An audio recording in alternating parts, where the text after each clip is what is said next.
মাথায় ১৪০ কিলোমিটার গতির বলের সরাসরি আঘাত, ব্যথায় মাটিতে লুটিয়ে পড়া, বমি করা আর মাঠে স্ট্রেচার ঢুকে যাওয়া। যে কোনো সাধারণ ব্যাটার হলে হয়তো তখনই মাঠ ছাড়তেন, কিন্তু ক্রিজে যে তখন ক্যাপ্টেন মেহেদী হাসান মিরাজ। মাথার ভেতরে তখন তীব্র যন্ত্রণা, কিন্তু চোখে ঘুরপাক খাচ্ছে এক অবিশ্বাস্য ইতিহাস গড়ার জেদ, পরাক্রমশালী অস্ট্রেলিয়া বোধ। ম্যাচের চিত্রটা একবার ভাবুন। বৃষ্টির পর টার্গেট ছিল ১৯২ রান, ঘরের মাঠে সিরিজ জয়ের এমন সুবর্ণ সুযোগ, কিন্তু শুরুতেই জেভিয়ার বার্টলেট বল দুই দিকে সুইং করানো শুরু করলেন। প্রথম ওভারেই তানজিদ তামিম 0 রানে আউট। গ্যালারিতে তখন পিনপতন নিস্তব্ধতা। দ্বিতীয় ওভারে শান্ত একটা এলবিডব্লিউ রিভিউ নিয়ে কোনো মতে বাঁচলেন। এরপর শান্ত আর সৌম্য মিলে পাল্টা আক্রমণ শুরু করলেন। দারুণ কিছু বাউন্ডারি আর ছক্কায় ৮৬ রানের একটা পার্টনারশিপ, কিন্তু রেনশো আর মেরেডিথ যেন ছক কষেই দুজনকে সাজঘরে পাঠালেন। সৌম্য ৪২ রানে রিভার্স সুইপ করতে গিয়ে আর শান্ত ৪১ রানে কাট করতে গিয়ে আউট।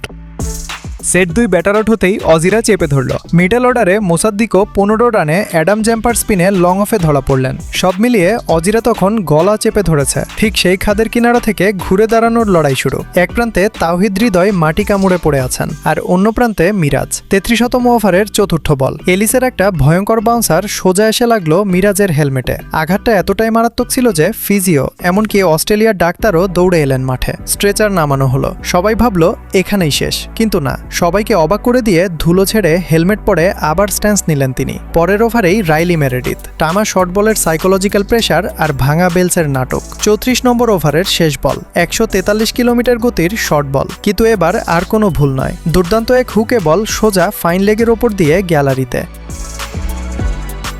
এই এক ছক্কাতেই যেন পুরো গ্যালারির জমানো শ্বাসটা একবারে বেরিয়ে এলো। ওয়ার্কিং ডেতেও মাঠে আসা হাজারো দর্শক তখন উন্মাতাল। হৃদয় ৫১ বলে ৪০ রানে অপরাজিত, আর মিরাজ ওই চোট নিয়েই খেললেন ১৪ রানের ম্যাচ জেতানো এক অবিশ্বাস্য ইনিংস। লাবুশেন আর বার্টলেটের সেঞ্চুরি পার্টনারশিপের লড়াইকে ম্লান করে নিজেদের ইতিহাসের প্রথম ওয়ানডে সিরিজ জিতল বাংলাদেশ।